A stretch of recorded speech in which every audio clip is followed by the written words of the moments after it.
Ever feel like understanding a company's finances is just way too complicated?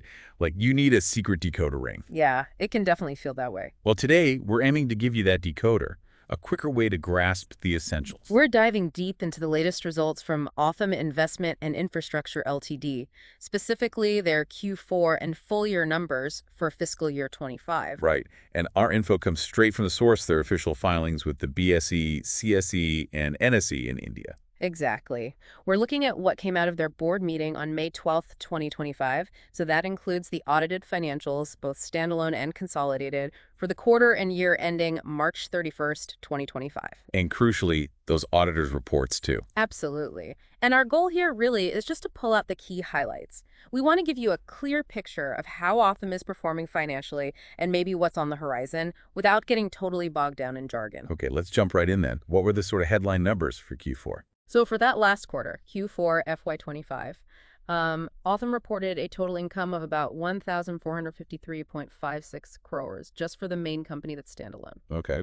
And if you look at the whole group, the consolidated figure, it was slightly higher at 1,457.18 crores. And the profit? The bottom line. Yeah, the net profit after tax, or PP, standalone, it was 1,275.50 crores.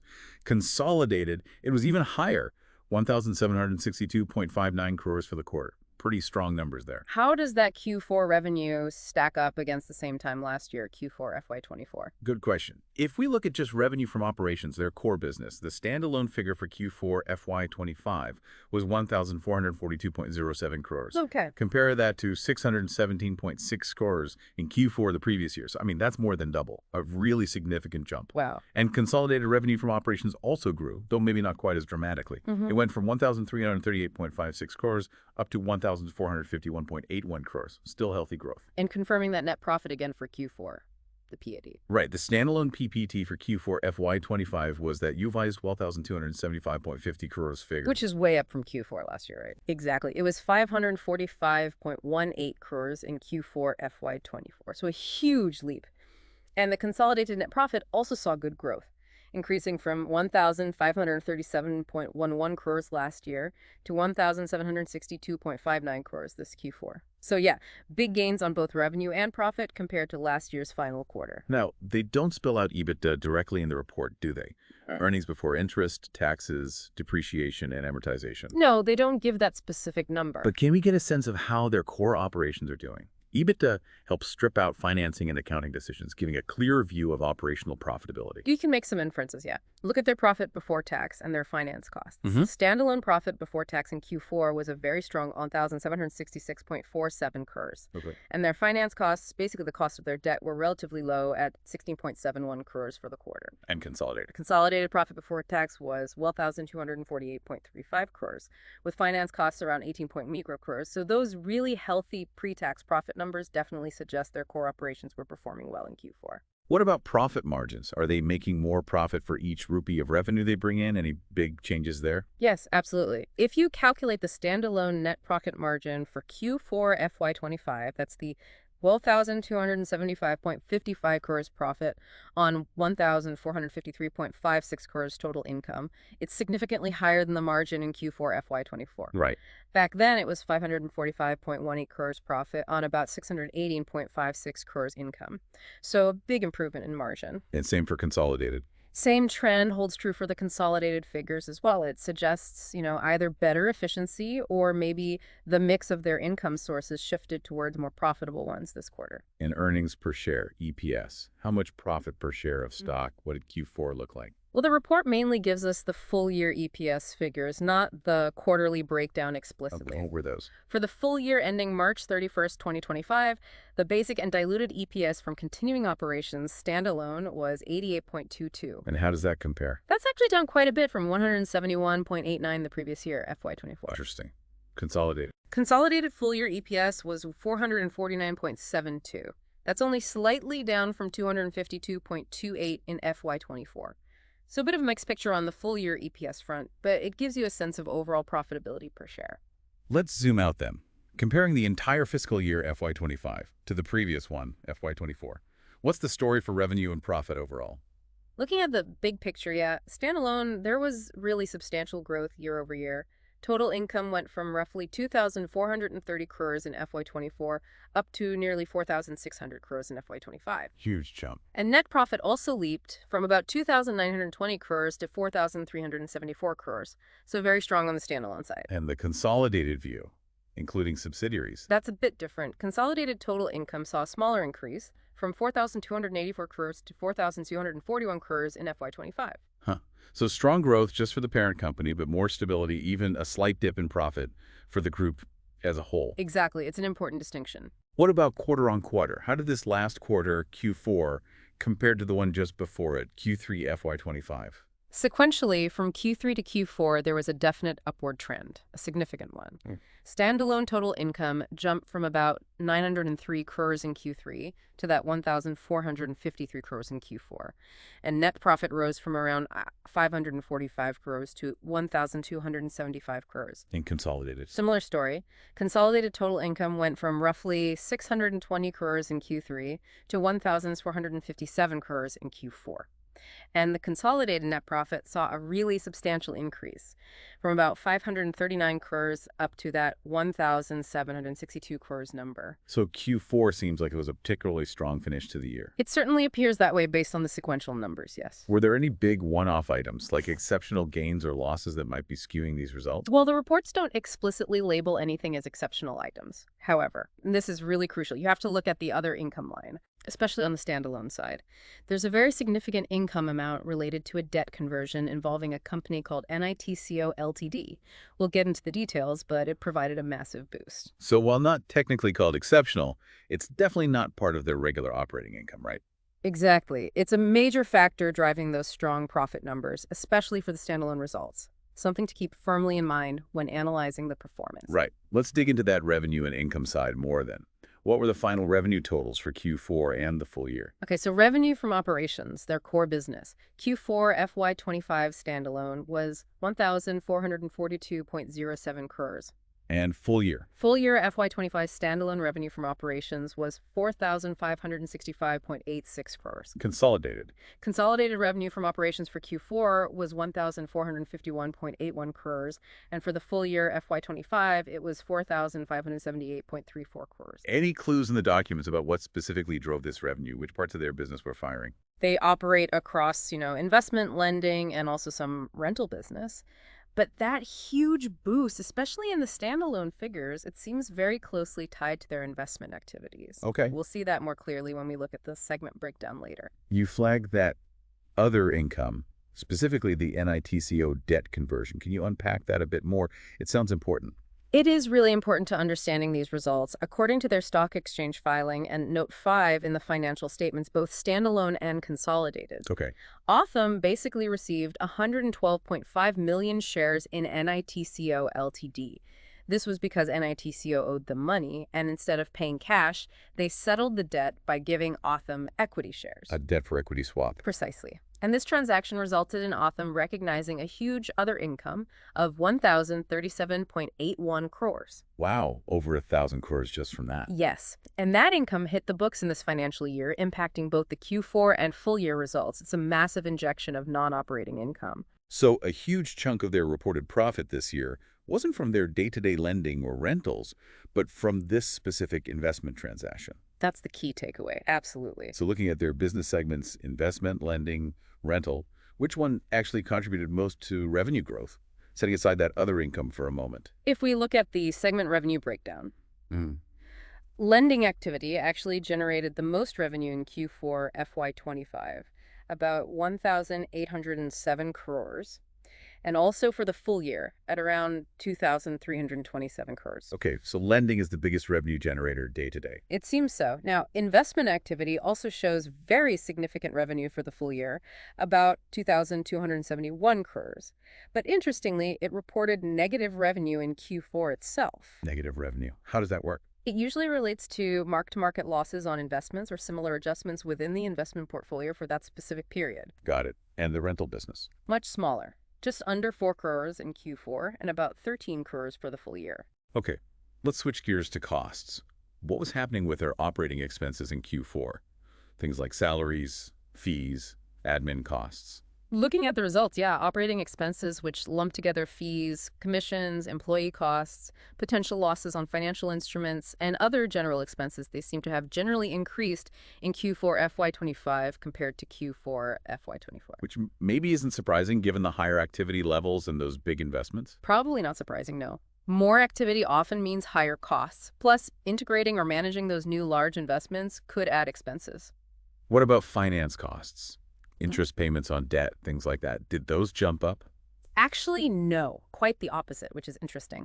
On a standalone basis, their finance costs went down significantly in Q4 FY25 compared to Q4 FY24. It was 16.71 crores versus 104 crores last year. Big drop. Yeah. And for the full year standalone, finance costs also decreased from about 76 crores down to 46 crores. And consolidated. Similar trend. Consolidated finance costs also showed a decrease. So they seem to be managing their borrowing cost effectively, or perhaps just borrowing less. That's generally a positive sign. Okay, moving on to profitability metrics. They don't show gross profit explicitly, right? The profit after direct costs of generating revenue.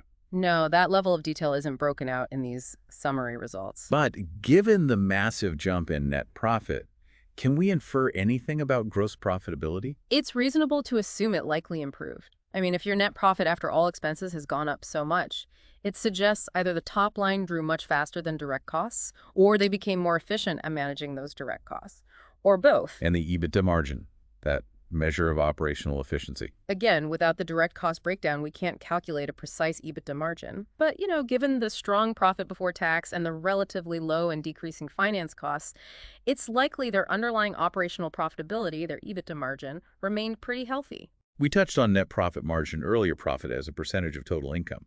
You said that definitely improves in Q4. Yes, definitely. Compared to Q4 last year and also compared to the previous quarter, Q3. Both standalone and consolidated net profit margins showed significant improvement in Q4. Which reinforces that idea of increased profitability per rupee of income. Exactly. And one final point on profitability was their profit growth keeping pace with their revenue growth, or outstripping it. Good question. On a standalone basis, profit growth in Q4 absolutely outpaced revenue growth compared to Q4 last year. Largely because of that NITCO other income. Precisely. That's the main driver there. For the full standalone year too, profit growth exceeded revenue growth. But consolidated was different. Right. Consolidated side, remember, revenue saw modest growth year over year, but net profit was actually slightly down.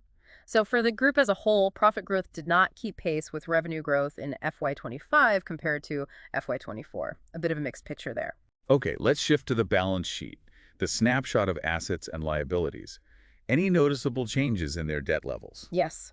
Looking at the standalone balance sheet, their borrowings, specifically things like loans, excluding debt securities they might issue, have come down quite a bit. How much? They went from 171.35 crores at the end of March 2024 down to just 66.73 crores by March 2025. Okay, significant reduction. And the consolidated balance sheet actually shows no borrowings of that type other than debt securities at either year end. So the overall picture is definitely one of reduced debt, which investors usually like to see. So what does that mean for their debt to equity ratio? How much debt versus shareholder equity? Well, given the lower debt and substantial equity on the books, standalone equity is over 14,600 crores. Right. The standalone debt to equity ratio is very, very low. They're funded much more by equity than debt. And consolidated, with basically no traditional borrowing shown, also reflects a very strong low debt position. They seem quite conservatively financed in that respect. How about cash? Do they have plenty of readily available cash? Their cash and cash equivalents figure actually decreased. Standalone, it went from about 196 crores down to 106.5 crores over the year. Consolidated cash also dropped from roughly 200 crores to 108 crores, so less cash on hand. But you have to remember, they also hold significant investments, which aren't cash but could potentially be liquidated. So the cash figure alone doesn't tell the whole liquidity story. Got it. Okay, let's break down those business segments again, investment, lending, and rental. How did each perform? Right. We saw lending had the highest revenue in Q4, about 1,807 crores. Investment activity, interestingly, showed that negative revenue of around 354 crores in Q4 itself. Rental was small, about 4 crores. But for the full year, investment activity revenue was substantial. Yes, for the full year, lending led with 2,327 crores, but investment was right behind it with 3,271 crores. Rental was just 13 crores. So which segments really drove growth overall revenue and profit? Well, both lending and investment activities showed significant revenue growth across the full year compared to FY24. In terms of profitability, looking at profit before tax by segment, lending seems to be the consistent, strong, positive contributor. That investment segment is intriguing, though. Big revenue for the year, but a loss showing in Q4. What's going on there? And how do NITCO and that other investment, perhaps Snacks, fit in? Yeah, this is key. That Q4 loss in the investment segment, Mm. it could be due to mark-to-market adjustments, like the value of their holdings changing at year-end, or other costs associated with managing that portfolio. And the notes mention those big new stakes. Exactly. Note 5 details the NITCO debt-to-equity swap. And Note 6 talks about acquiring a significant stake in Pratap Snacks Ltd. Through a share purchase agreement during the year. Okay. So while these generated that huge other income, they also likely impacted the investment segment's P&L through valuation changes or associated costs, possibly leading to that Q4 segment loss. And they view these as strategic. Yes. Note 7 clarifies these are strategic investments where Authum doesn't intend to exercise control. So their future performance, the market value of NITCO and Pratap will be really important for Authum's returns going forward. Makes sense. How did the core lending segment do? Lending looks solid, consistent positive performance through the year and in Q4, both revenue and profit before tax. It seems like the reliable engine of the business. And the rental business? Still small. Still quite small, yes. Yeah. Modest revenue, and it actually reported a slight loss before tax in both Q4 and for the full year. Clearly not the main focus compared to lending and investments. Okay, stepping back again, the whole fiscal year 2025, what's the big narrative? I'd say FY25 was a year of significant activity and maybe strategic shifts for Authum. You have strong standalone growth fueled heavily by that NITCO transaction. You have a more stable consolidated picture. And importantly, these major new investments in NITCO and Pratap Snacks, that feels like the main story. How did the full-year profit margins in FY25 compare to FY24? Okay, so the standalone net profit margin for FY25 was incredibly high, like 95%. But confusingly, it was actually lower than FY24's margin, which appears to be around 120%. 120%. How is that possible? There's a note mentioning a scheme of arrangement that impacted the prior year's figures, so FY24 might have had its own unusual items boosting profit. It makes a direct comparison tricky. Okay, fair enough. Consolidated margins. Consolidated net profit margin for FY25 was around 92%. That's slightly lower than the FY24 margin, which was about 97%. So a small dip in consolidated margin year over year. And those strategic shifts, clearly, the NITCO and Pratap Snacks investments were the big ones in FY25. Absolutely. Those stand out as the most significant strategic moves. They represent a major deployment of capital and a clear push into holding substantial stakes in other companies alongside their existing businesses. The NITCO debt conversion itself was also a major financial maneuver. Where does Authum generally sit in the market? What kind of company is it? Well, their name gives it away. Authum Investment and Infrastructure. They're essentially a non-banking financial company, an NBFC, operating in finance, infrastructure, and particularly now, strategic investments. And for listeners tracking the stock, the ticker symbols. Right. They're on the Bombay Stock Exchange, BSE, code 539177, Calcutta Stock Exchange, CSE, code 011262, and the National Stock Exchange of India, NSE, symbol AIL. Looking forward now. Did management give any hints about the future in these filings? Whoa. Any guidance? Not specific financial guidance, no, but they did announce interim dividends for the next fiscal year, FY26.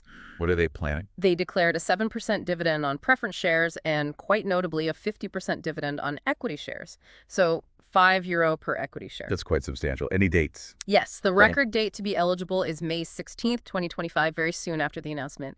And the payout is planned for on or before June 10th, 2025. It signals an intent to return cash to shareholders. Interesting.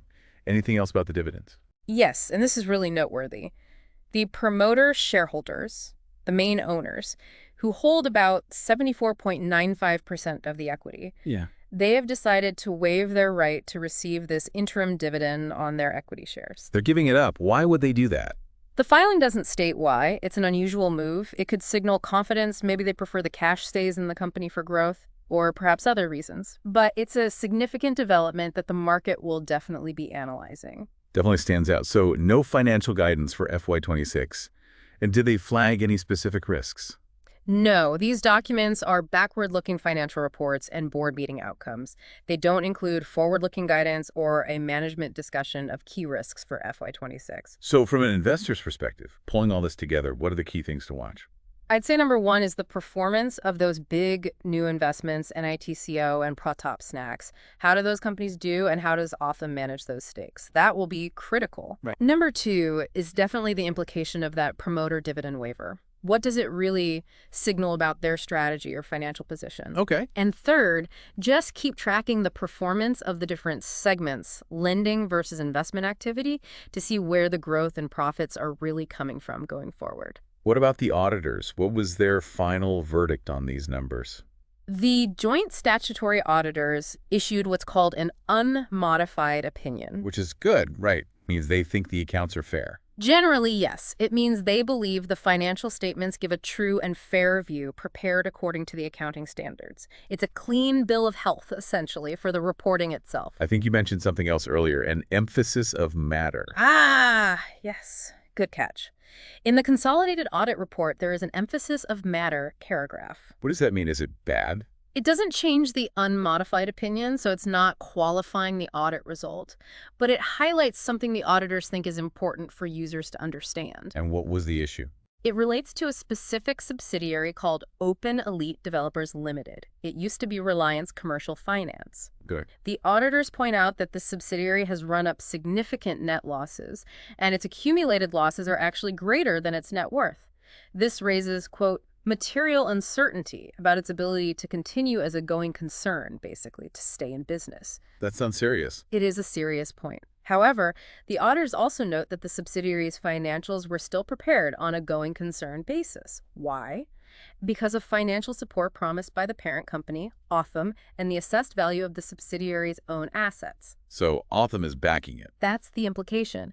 The emphasis of matter also mentions a penalty imposed on this subsidiary by SEBI, the market regulator, which the subsidiary is currently appealing. So the overall accounts are okayed, but this specific subsidiary has some significant question marks flagged by the auditors. Exactly. It's a crucial piece of context for anyone assessing the overall health and risks of the consolidated group. Right. Finally then, how does Authum stack up against competitors? And how consistent has this growth really been? Comparing them to peers would need more industry data than we have just from these filings. You'd need to look at other NBFCs and investment firms. Sure. As for consistency, well, the standalone business showed strong growth this year in Q4. But remember, FY24 also had some unusual factors. Consolidated performance was more mixed this year. That big other income from the NITCO deal makes FY25 stand out, so it's maybe not consistent growth in the traditional sense. It's been event-driven to some extent. Thinking about next year, FY26, what are the likely growth drivers, and what's the strategy seem to be? Again, the documents don't explicitly state FY26 drivers, but logically, future growth will depend heavily on the returns from those NITCO and Pratap investments, dividends, value appreciation, and of course the performance of their ongoing lending business. And the strategy seems focused on these large strategic equity stakes now. It certainly appears that way. Making these significant non-controlling investments seems to be a key pillar of their strategy alongside lending. The dividend declaration suggests they also intend to provide shareholder returns, though that promoter waiver adds a wrinkle. Okay, let's try and summarize the key takeaways from Authum's Q4 and full year FY25 then. I think the main points are strong standalone growth in revenue and especially profit, significantly boosted by that large other income from the NITCO deal. Right. Consolidated results showed more stable profit despite some revenue growth, and those major strategic investments in NITCO and Pratap Snacks are really key developments to watch. And that promoter dividend waiver, definitely a standout point. Absolutely. The Wow. promoters foregoing their interim dividend is unusual and something investors will be thinking hard about. Yeah. Very noteworthy. And finally, the auditors gave a clean opinion overall, but flagged that specific subsidiary issue, Open Elite Developers, as something needing attention. Precisely. Unmodified opinion is positive, but that emphasis of matter regarding the subsidiary's financial health and the SEBI issue is a crucial risk factor to be aware of. So putting it all together, these results, the strategic buys, the dividend waiver, what could be the long-term implications for Authum's growth path and shareholder value? It definitely feels like there's a lot going on under the surface here. There certainly does. We really encourage you, our listener, to dig into the company's detailed filings yourself and keep track of how these strategic moves play out in their specific industry context. Thanks for joining us for this deep dive.